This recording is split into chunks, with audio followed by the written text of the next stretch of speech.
10x your service design offering with Smaply. Take 20% off any order with This Is HCD 20 off. Let's superpower you and your design team's potential. Sign up at smaply.app. Enjoy the episode from your friends at Smaply, helping support This Is HCD podcast.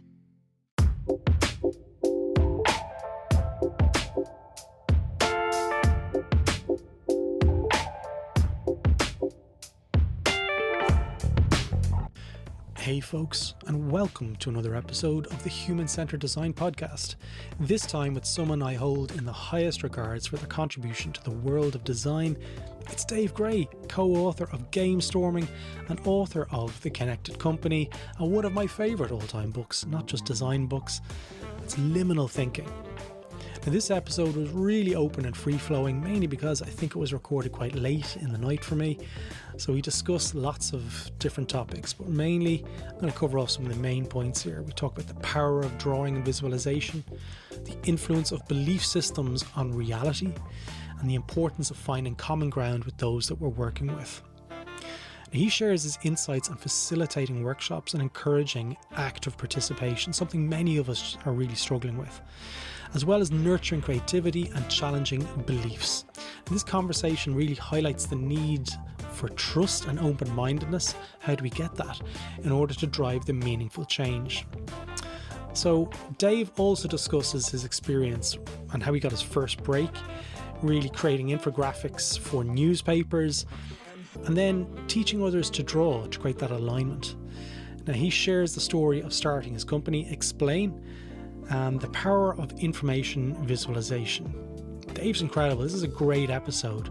We really stress on the importance of creativity in design and the challenges that the notion that only some people are creative, something that I face many times when I'm training. Now, he introduces the concept of being a possibilitarian and encourages testing assumptions and pushing boundaries.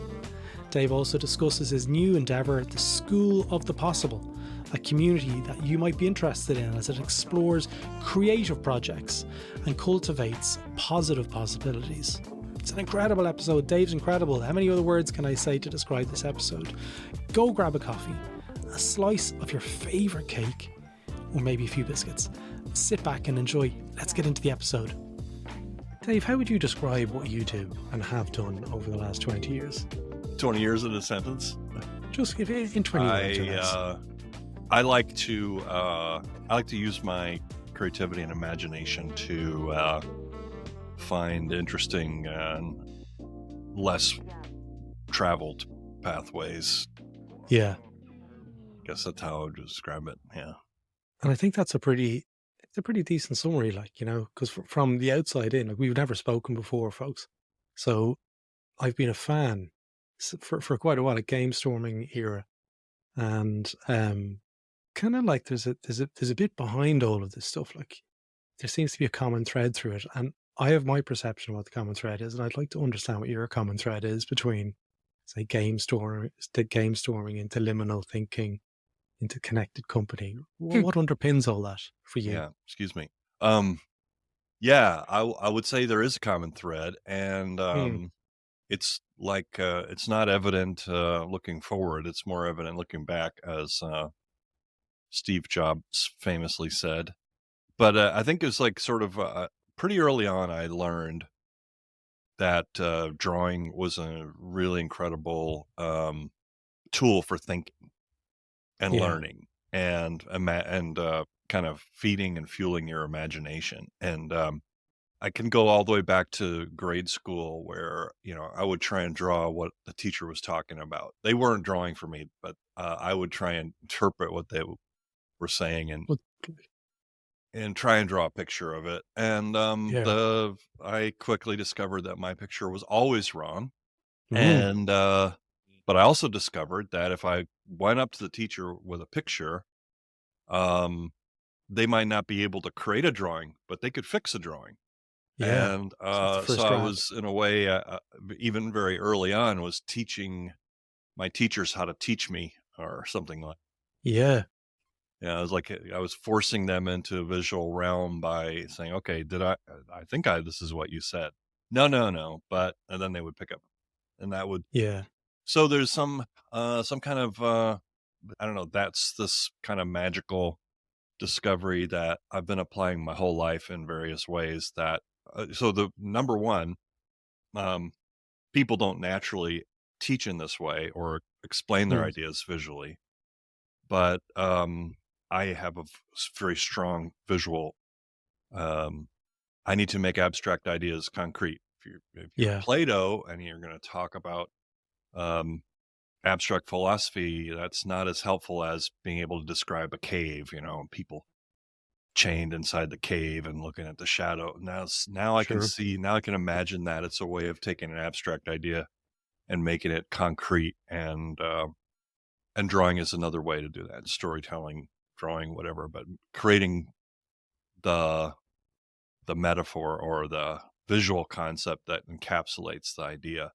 And then the second the so the part of that whole magical thing is drawing. Part of it is sharing and having a conversation. And there's a third part, which I learned later, which is there's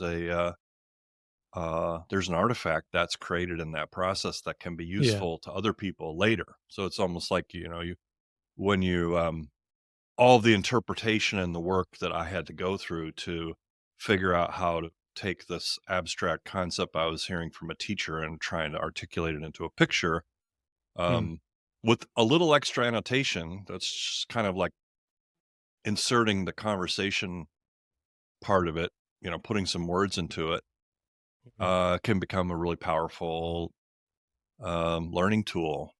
And that's Absolutely. pretty much what my whole life has been about exploring this uh, idea of taking Quest. information and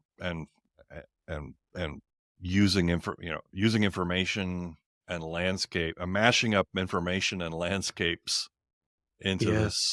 these kind of information landscapes, which can be used to Mm. um, make whatever abstract idea tangible, concrete. You can Absolutely. walk around in a garden, instead of trying to manipulate a bunch of abstractions in your head. You can landscape a mountainside with all this information in it, and kind of you can walk through it mentally. Absolutely. Like I think having that draft of how you're seeing it, your version of reality and how it compares to other Yeah. people's realities, like is super, super powerful. And I mean, I don't know if you're aware of just how much of an impact some of your work has had, like in the change making world. Like I call designers, service designers, UX designers, researchers and stuff. If you say Dave Gray, liminal thinking is synonymous with that. Wow. So it really is like I put like we've launched a new community in the last couple of days, and there's like I think there's definitely 100 people in there already. And I was like, hey, I'm speaking to Dave Gray tonight. Any questions? And there was a couple of people responding me, DMing me, so they know straight away. Like and they're still kind Cool. of. I think liminal thinking is still provoking, um, which is great. Yeah, and that's another story. There's a story there that's about, again, comes down to following your nose. Yeah, Like every problem that you kind of solve, is upstream from that is another problem that's even yeah, more interesting. And like, so solving the problem of visualizing and explaining complex information leads to the mm. next problem, which, okay, now everybody understands this. Why aren't they changing their behavior? That's So definitely everybody true. understands it, but they're not doing it. So now what's Yeah, the next question is, what is it that's keeping them, even when you understand something that's important for you to do your job well, and even for you to keep your job, people still wouldn't do it. yeah. I think that's definitely true for, say, complicated problems. Yeah. When it comes to complex problems and complexity, um, in my experience, it tends to be a lot more of emergent practices and a lot more kind of methods like you're talking about, like that break the standard convention of the workplace. So bringing a pen, like this is how I'm thinking. Like I'm still kind of apparently I'm old school because I've a pencil in my hand for I have most one of of the those. day. That's a Statler Mars. I recognize it. This is my little when I'm Yeah, on when I'm okay. cold, I have people are one of like, those "What?" too. You know when Jerry's thinking, this is my Yeah. prelude to whenever you're finished, I'm going to start drawing. Well, so that Um, I'm really thrilled that liminal thinking is coming up in change Still, context because, um, it was I mean, that had up until the point where I wrote that, I had been focusing on clarity and, yeah, but clarity is only part of the change equation. It's clarity mm, doesn't, inherently in itself. I mean, we all know, even the people who are in denial about it, I think, know the Earth is warming, the climate is changing. I Sorry, what? I don't think it's a lack of understanding. It's like, it's like you almost have to have a flat Earth kind of mentality to believe that, you know. Yeah. And like my dad, who died not long ago, but Oh, sorry, he Dave. was a climate change denier, and I remember asking him, "Why is it so important for you to believe that this is wrong? Yeah, Why do that's a you even great care?" question. Well, so number one, he didn't even skip a beat because he knew exactly why it was important for him to believe it, and it wasn't because it was a fact. Yeah. Tell us, what was the response? What was the It had response? to do with jobs. I don't remember specifically, but that Hmm. um, they're trying to take jobs away. Okay. So it's It all was wrapped threatening up in people's jobs, and that's a. Would you say that's a belief system then that he held on to? I would say that 90% of everything that we are all doing all the time is beliefs. I mean, almost everything is. Yeah.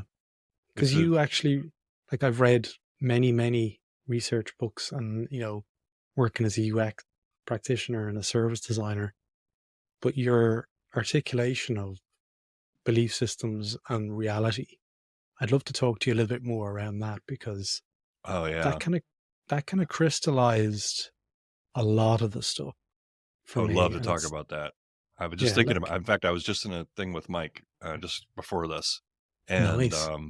we were talking. He was talking about beliefs.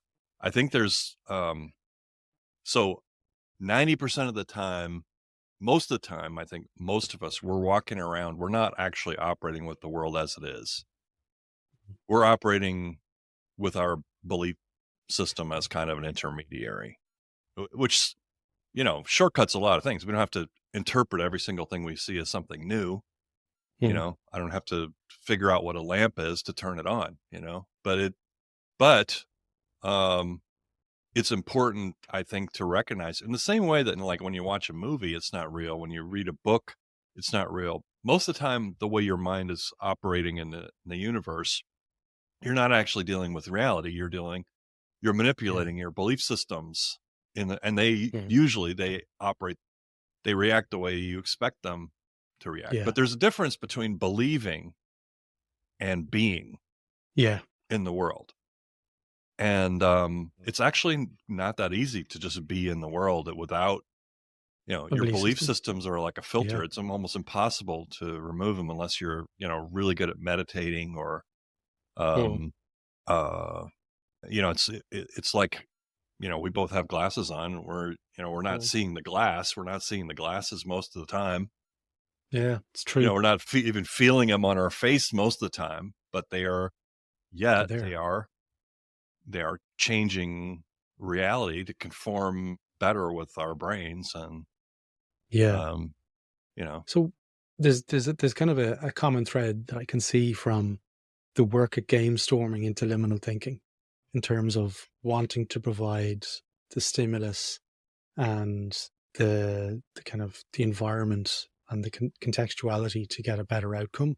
With liminality and belief systems, the work in Gamestorming is going to challenge those belief systems and hopefully unpack opportunities to kind of, redesign or, rethink how those social structures are kind of have been built. What advice do you give to people who are working in those kind of roles at the moment? Are you there? well, I mean, number Yeah. one, if you're working in one of those roles and you haven't been laid off, you're Yeah. lucky. Yeah. So I know the at the first piece moment. of advice is appreciate your job, appreciate your boss, hang in there. True. Like, uh, be grateful that you have a job. Um, Yeah. in this environment that we're in. I know everything's changing, but in terms of when we understand the belief systems, Hmm. and when we've identified them, um, through reading Liminal Thinking, now available at all your bookshops now, folks. Avoid from buying from Amazon.com if you can. Um, but once they've read the book and they literally they understand what we're talking about here in terms of belief systems and how it alters your reality, and my reality and your reality now are two different things. When you land on that and you accept it, what advice do you give to people taking the step beyond that to try and get common ground? Well, yeah, common ground is kind of what it's the it's the grease that greases the wheels of Yeah, progress in so many ways, and change. and change. Yeah. I'm reading this book about trade. I forget what it's called. The Splendid Exchange is what it's called. It's a history of Okay. trade. And he is talking about the time in which the Dutch East India Company was formed and the English were forming also an East Mm, India Company at the time. And they were the first corporations. They did a lot of terrible things. But in the context of what kind of what is interesting to me is in the Netherlands, there was yeah. already a huge amount of trust in the culture and the society, trust in because it was one of the first kind of it wasn't really a kingdom; it was a bunch of kind of principalities that came together and united to fight against the king of Spain or Portugal. I forget which, but they Mm, were this little Protestant group of people that resisted the Catholic emperor, I guess, at the yeah. time. And Hmm. so they had come together, and there was a bunch of things. Number one, they had to form their own government, so it was the first kind of like united kind of government. Had a you know was you know and then the second thing is they had to reclaim their land. It was mostly swamp and ocean, and they really had to work together. Speaking of common ground, in Mm, order to even like reclaim farmland from the ocean, yeah. they really had to work together, and they had to loan uh, money to common projects and stuff. So in the process of figuring all that out, finding their way as a nation, figuring out how to do things democratically and together. When it came time for them to invest in the spice trade and other things, Yeah. they had a major advantage over England. They were way quicker because they had trust. They had of governance and finance that they trusted. Interest rates were 4% in the Netherlands, and they were 10% in England. And Mm, also, like a Dutch person would be investing in like a fleet of 12 ships, and the English would be, well, okay, we're going to invest. Okay, I'm investing in the ships, but I own the stuff that goes on the ship. And then they had to kind of try and it was very, it was much more kind of micromanaging the whole yeah. system on the English side because there just wasn't a lot of trust. And they also had Mm, this queen that they didn't really trust either. so, and actually, I think it was the queen didn't pay her debts very often. She would default on debts a lot, so yeah. that made their interest rates higher. And so, when you're a Dutch person, your dollar, you get a lot more return on your dollar when you're investing in Mm, a corporation than when you're an English person. You can get 250 ships for the price of that the English people could get 80 ships and the Dutch people could get 250 for the same amount of money. right.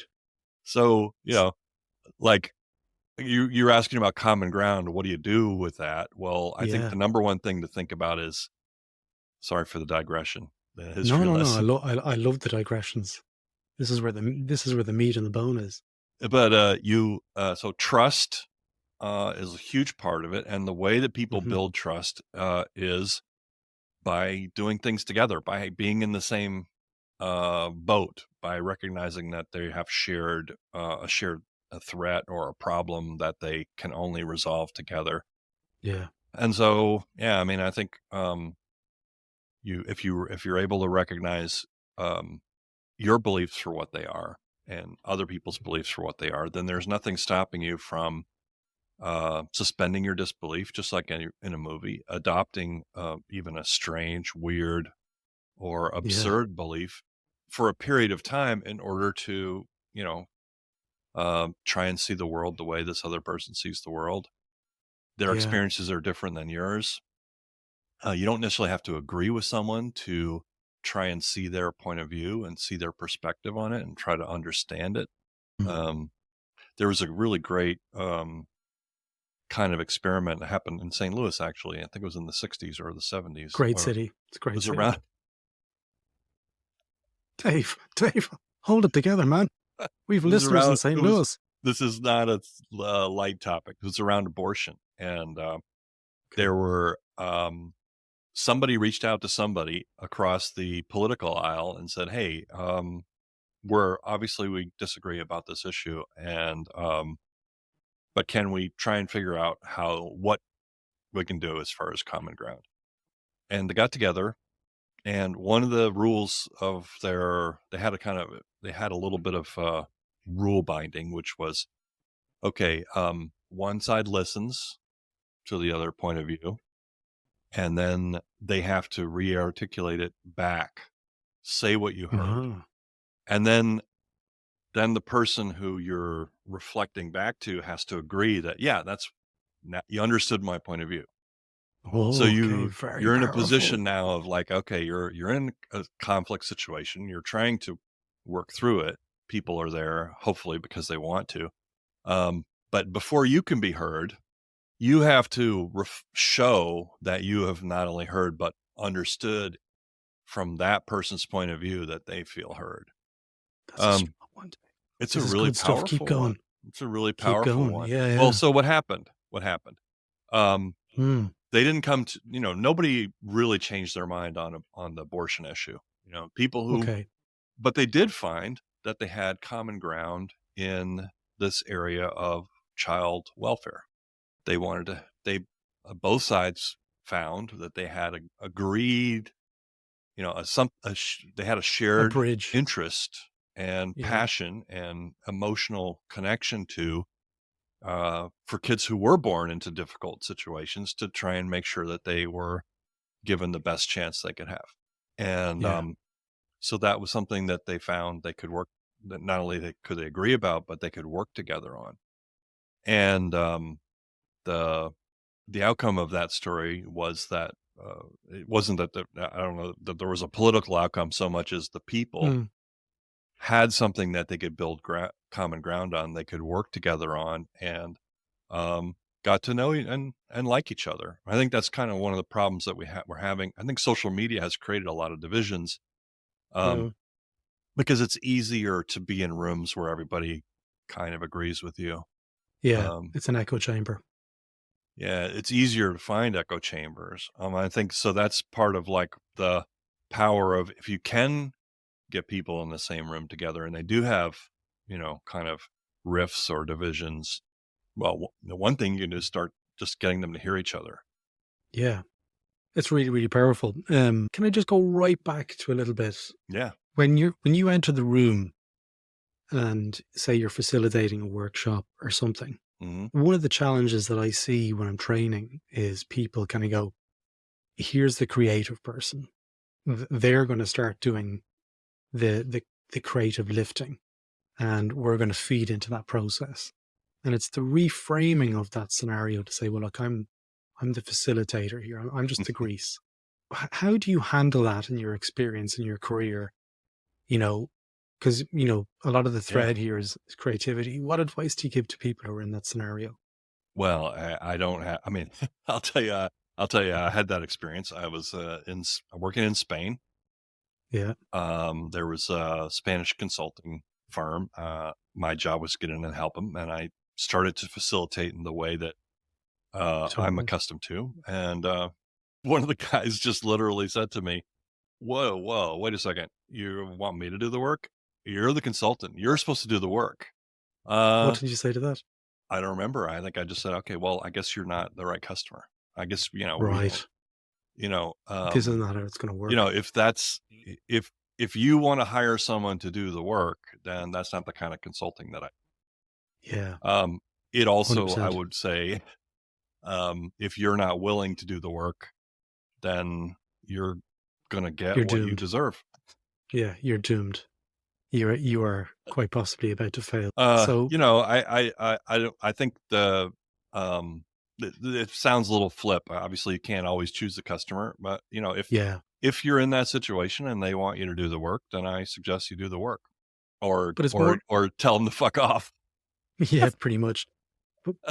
But in the scenario where they believe that they are not creative, and Mm. for me, design is not a creative exercise.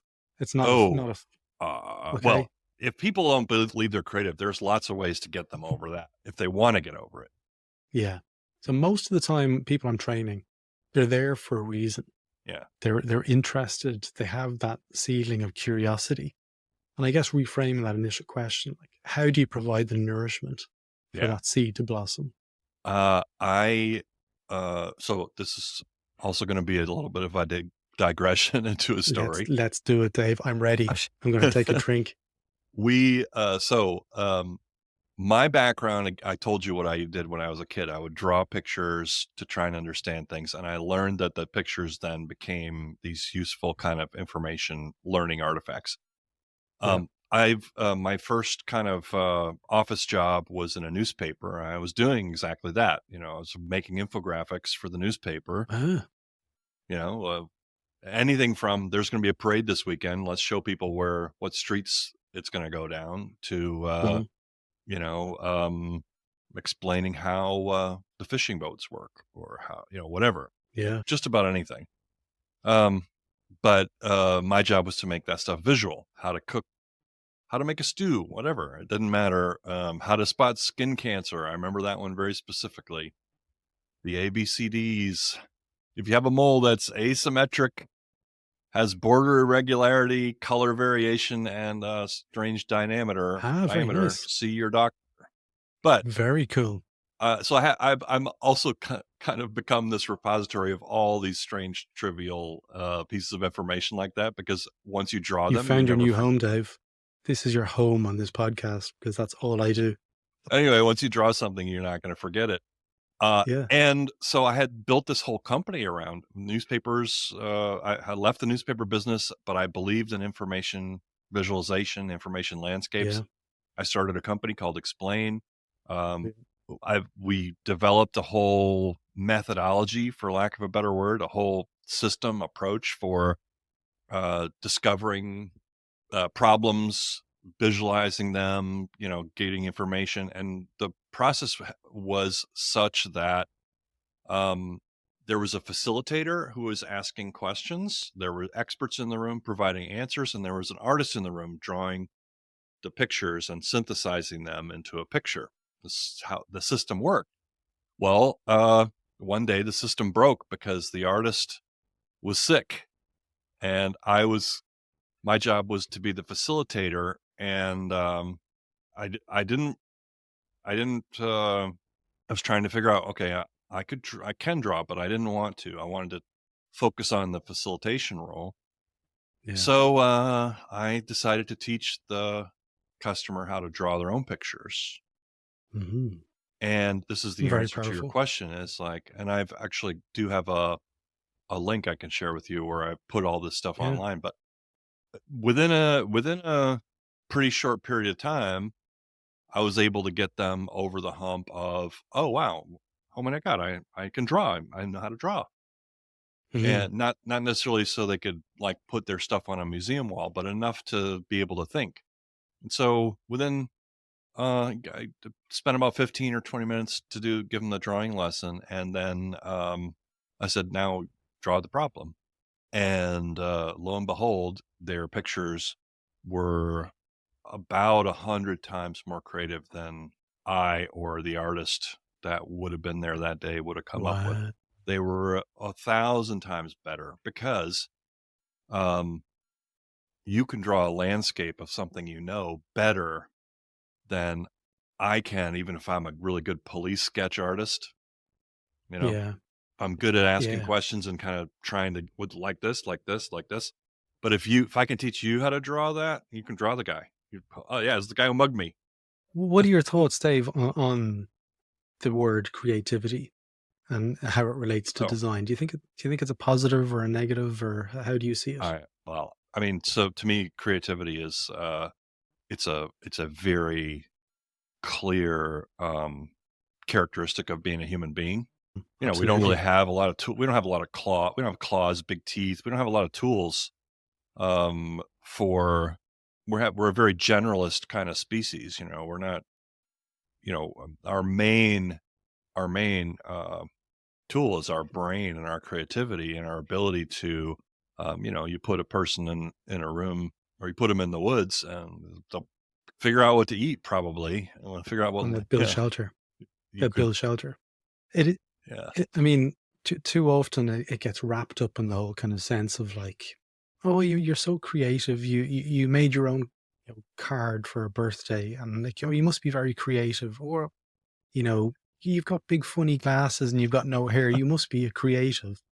That's the kind of stuff that gets thrown back at me, and it can be sometimes, an educational piece when you speak to people and say, like, actually, everyone can be creative. Like, it's not just a case of I went to design school and I do design day in, day out.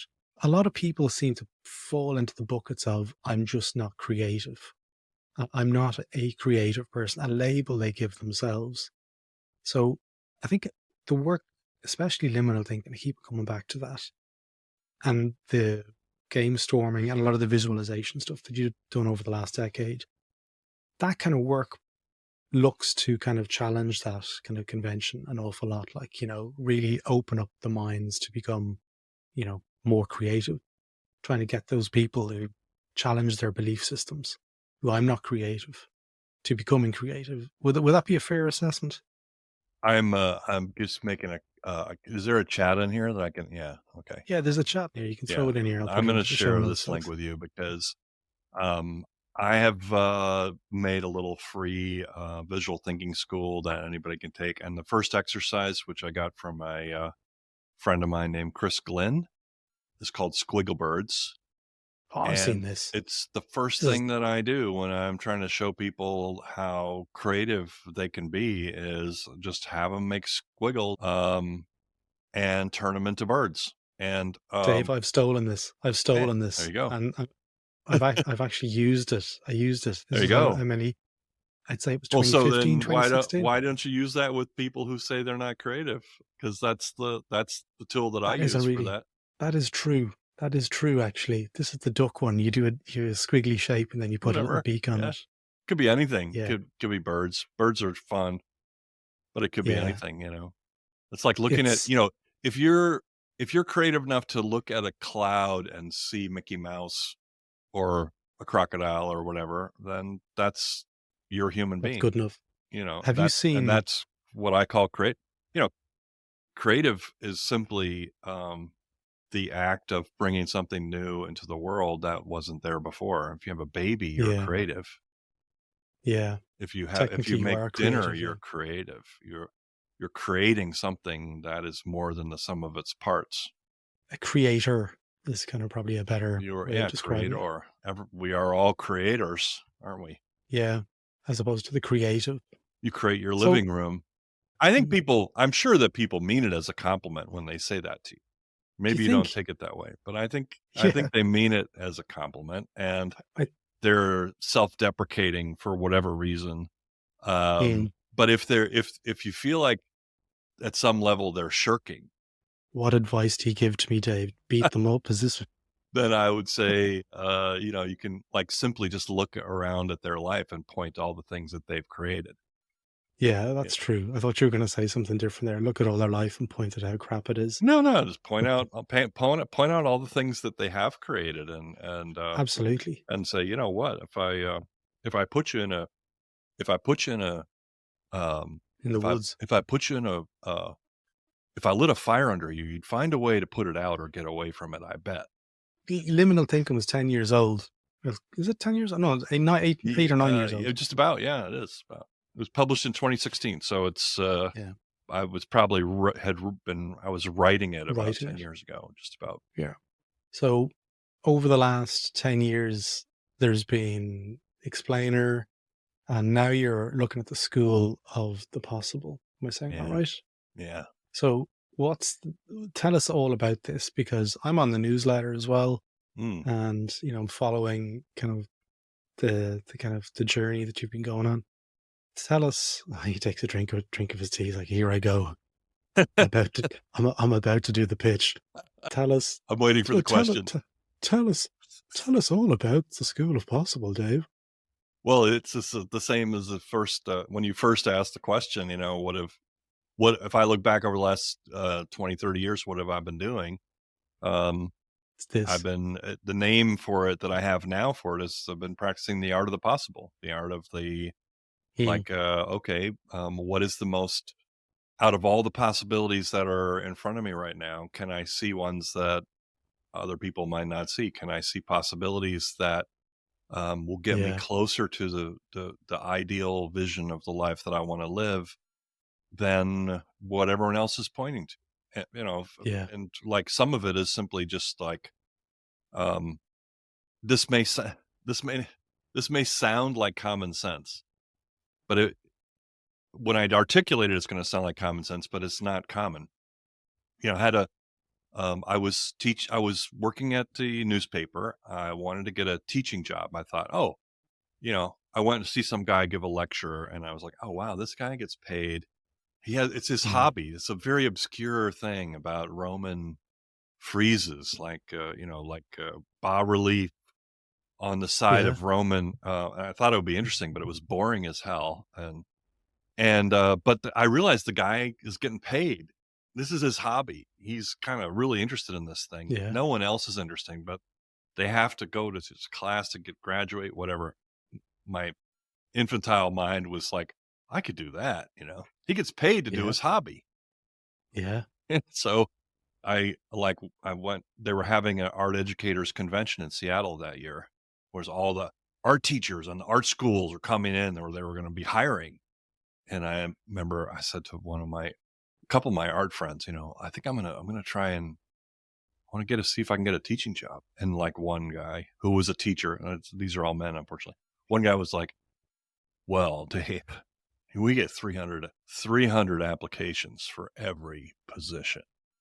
And another one of my friends was like, You won't there's no way you can get one without a master's degree. You don't have a master's degree. You don't even bother." And so, Oh, I've heard this. Yeah, well, here's the thing that's common sense is like, what's more expensive in terms of my time, energy, and money to test that assumption or to go get a master's degree? Well, obviously, it's much easier for me to apply for a job and see. It's just an experiment. yeah, It's not that hard. I mean, even applying to get into school for a master's degree would be almost as difficult as applying, even more for the difficult job. than applying for a job. Yeah, and you'd So be out I of was like, pocket. okay, all right, maybe so, but I'm just going to act like an idiot for a little while and just try it and see. And See, lo and behold, I did get a teaching job, not the one I expected. I wow, accidentally applied to Washington University School of Art, which was in St. Louis. And I thought I was ah, applying to a job in Washington State where I lived at the time. I lived in Seattle. you're joking, you're So joking me. by the time I got to the job interview, I was like, "Oh, yeah, I would have to move." That's how I ended up in St. Louis, Jerry. That's the, Ah, story. really? Yeah, 30 years later, 30 years later. Yeah, so like Dungeons anyway, and but Dragons. Yeah. it Ah, was like, the common sense thing is when you're faced with stuff like that, instead of agreeing with what I might call the limiting belief, the boundary, instead of saying, "Okay, well, someone says the boundary's there, I guess I trust them. There must be a boundary there that I can't cross or a moat or a mm, canyon that's too big for me to cross." Sometimes if you just do the math, challenge. it's easier to just test the assumption, test it, Yeah, test on the boundary. And I mean, that hasn't always served me well in every aspect of yeah, life, but in the absolutely. main, I mean, sometimes, you you poke at a boundary and somebody gets really upset or, you know, Pokes you back. yeah, or yeah, well, who knows? Yeah, if you're Yeah, if you're going to be in the habit of testing boundaries, you've got to be ready for some kind of occasional flare up kind of reactions. But in the absolutely. main, I think it's just served me really well. Just being able to poke at the assumptions about reality and just doing the math. Mm, Okay, so how much time and energy am I going to invest in this absurd idea? Well, maybe it's worth I do a sketch and I post it on LinkedIn just to see, absolutely. you know? And And you have on your LinkedIn, you're a possibilitarian, yeah, which I was like, it's a great word. Is this really what you're hoping to make more of with the School of the Possible? yeah. Or I mean, is that school has a lot of meanings, right? School can be a yeah, place of learning. School can be a community. yeah, School could also be a shared idea or a philosophy that a group of people share, a true. school of thought. And yeah, I didn't come up with the term possibilitarian, by the way. I got it from my friend Greg Petroff. Oh Um, yeah, but and then I also found that Norman Vincent Peale wrote about possibilitarians back in the like early, I don't know, maybe 100 years ago or something.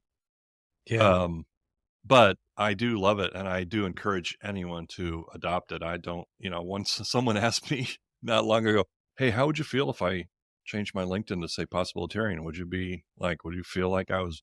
I'm like, "No, I would love to see everybody on LinkedIn calling themselves a possibilitarian because yeah. it means something to me, as much as as much as your religion or your politics means something to me. Possibilitarian is it's a State big of mind. idea. It's a big Yeah, idea that pokes um, at the at the nature of reality and the nature of belief, and suggests, I think, that if you can suspend your disbelief, then hmm, all kinds of realities become open to you. All kinds of possibilities become available to you yeah, that wouldn't be available if you allowed the limiting beliefs of your society, your team, your organization, your culture, mm, or your context. If you allowed them to prescribe or to be the boundaries of your reality, you're missing a lot. sure. One of the things that I've heard from my coachees is the required resilience needed to work in the space of where you're constantly Hmm. sort of facing those non-possibilitarians, the people who see the Yeah. antithesis of it, the sort of the anti-version of the possibilitarian. Can I ask you, with the work of Mike Parker in liminality and leaning into that, and even the Pomodoro liminality kind of approach of just having regular breaks, how has that worked for you? What does it? What behavior has it changed for you? Like, how has it helped you? Well, if you think about your reality as like a landscape, Mm, um, you can think about it as a scary forest. Um, you can think about it as a rocky uphill path.